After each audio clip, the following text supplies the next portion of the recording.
E agora uma história de empreendedorismo interessante. O jovem que vocês vão conhecer começou a trabalhar na roça para ganhar dinheiro com 10 anos de idade, na venda de ovos e também filhotes de aves exóticas. O destaque fica por conta dos pavões.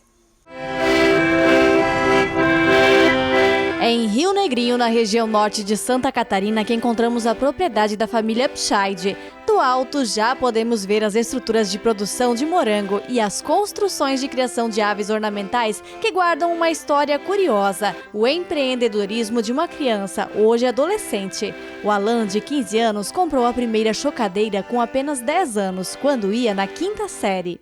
Minha família sempre criava galinhas. E eu via na internet, no Mercado Livre, chocadeira, e na época eu comprei uma bem vagabunda, mas assim, de 70 ovos que tu colocava, se saísse um, você tava no lucro, sabe? Ali eu fui vendo na internet aves ornamentais, fui pegando ovos e hoje eu tô com uma variedade grande no nosso criatório. Hoje eu tenho pavão, tenho emu, tenho raças de galinha exótica, tenho abelha, tenho estufa de morango, tenho plantação de melancia e sou ex-vereador mirim ainda. Dos ovos à venda dos filhotes, é ele quem cuida de tudo. Nesta salinha estão as chocadeiras, hoje já bem mais profissionais. Bom, essa aqui é uma chocadeira elétrica, ela tem a capacidade para 130 ovos. Estou com 4 chocadeiras com capacidade para 630 ovos. O que uma chocadeira precisa para funcionar? Ela tem que ter temperatura, que geralmente fica em 38,5 e umidade de 55 a 65. A cada 2 horas, a própria chocadeira vai virar os ovos, porque o que acontece? Se não virar os ovos, a gema acaba descendo e grudando com a casca e acaba gorando e não dando desenvolvimento no embrião. Eu tenho chocando ovos de pavões, tenho aproximadamente mais de 80 ovos de pavões, 28 dias é o tempo de incubação que leva do de pavão. E de galinha, 21 dias, codorna 19, 17 dias. Nessa chocadeira aqui, eu tenho pintinhos nascendo. Esse aqui são de raças ornamentais. Esse aqui é filhote de sedosa da pena no pé e quando eles são filhotes assim, eles são praticamente um pintinho comum. Só vai dar para ver a variação conforme eles crescerem um pouco mais. Essa daqui é uma chocadeira que ela tem a resistência. Ali ó, tem a resistência dela. A resistência de mola. Já essa chocadeira aqui, ela vai ter a resistência tubular. A resistência tubular é muito melhor porque na variação de temperatura. Se eu colocar ovo de pavão, que quanto mais exótico a ave é, mais difícil ela é de incubar. Se eu colocar pavão numa chocadeira dessa aqui que tem resistência igual de chuveiro, a resistência de mola que eles dizem, não nasce. Tem que ser na resistência tubular. É o dobro, 3 vezes mais caro, mas funciona bem melhor. Não adianta a gente economizar em chocadeira, economiza nisso e perder, que nem aqui tem um valor de aproximadamente 8 mil em ovo de pavão. Se perdesse isso, né? Já dá para comprar 2 chocadeiras dessa daqui. O destaque da criação são mesmo os pavões, donos de uma pelagem exuberante, que fica mais evidente quando o macho está cortejando a fêmea e se abre todo assim. Aqui são pavões azuis. Agora está num processo que é a troca de pena, então em todas as baias vai ter bastante pena pelo chão. O pavão ele tem a média de postura que começa em novembro. Aqui em 2024 eu comecei a pegar ovos de pavões dia 24 de julho, isso 2 meses antes da temporada para acabar. Esse ano até agora são mais de 120 ovos de pavões, quase encerrando a temporada. Tem as matrizes divididas em baias e cada fêmea bota aproximadamente 30 a 40 ovos por ano. Um casal adulto depende muito da região, mas ele vai variar do pavão azul de 1.200 até 2.000, 2.500, depende muito da região do Brasil, sabe? Aqui é onde eu tenho os ninhos dos pavões, tenho o comedor, o bebedouro, onde eu coloco os nutrientes para eles.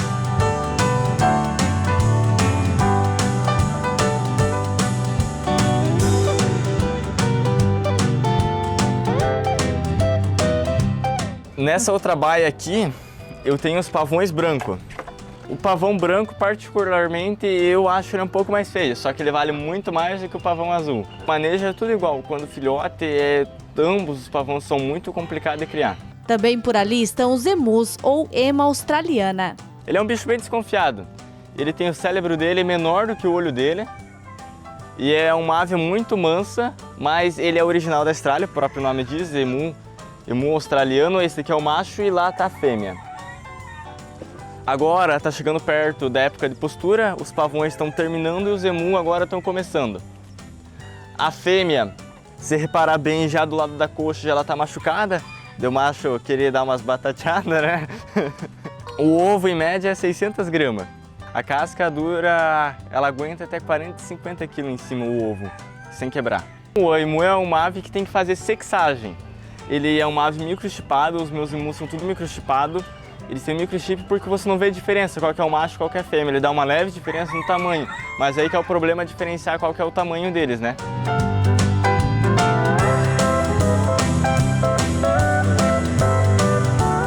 Destaque também para as galinhas exóticas, tem de tudo quanto é tipo. Aqui eu tenho a galinha mais rara do mundo, que é a Iesemani.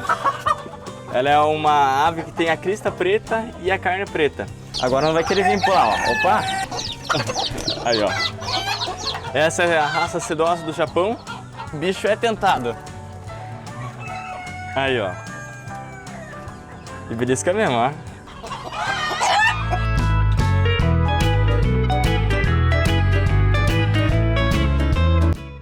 O Alan também mostra uma invenção do avô para rachar a lenha.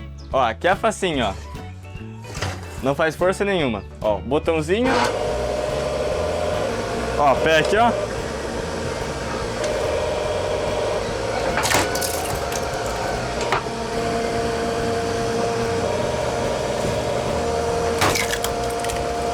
Bom, e aqui na propriedade nós também temos um moinho. Ele aproximadamente tem mais de 80, 100 anos. Ele é esculpido com roda de pedra. Eu fico imaginando, hoje em dia a gente tem máquina laser, tem todo o trabalho que faz, né? Mas na época, para esculpir uma pedra dessa daqui, se bater demais, pode ser que trinque e perde a peça inteira, né? Na época é uma engenharia, né?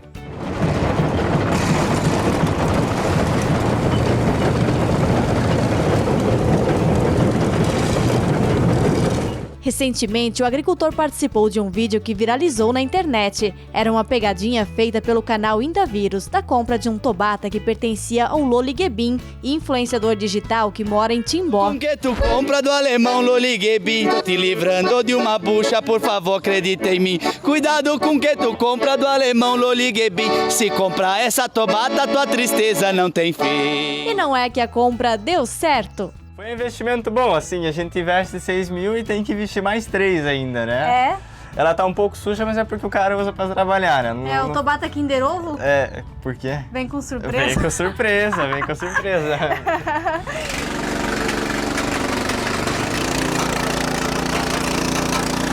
A verdade é que o microtrator veio para ajudar no trabalho do sítio, que não é pouco. Para estes lados fica a estufa de morangos, onde tem colheita todo dia. Bom, essa aqui é uma estufa de morango com 1000 pés, aproximadamente. Aqui eu colho em média de 25, 20, 15 quilos, depende muito da variação. Conforme o tempo tá com mais calor, ele vai produzir mais.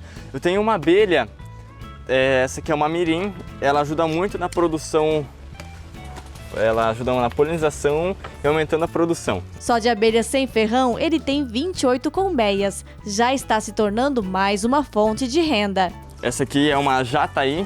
Para colher o mel pode ser com uma seringa. Essa daqui rende bem pouco, comparado às outras, que ela é uma abelha pequena, mas é uma das abelhas que tem o mel mais saudável para a saúde.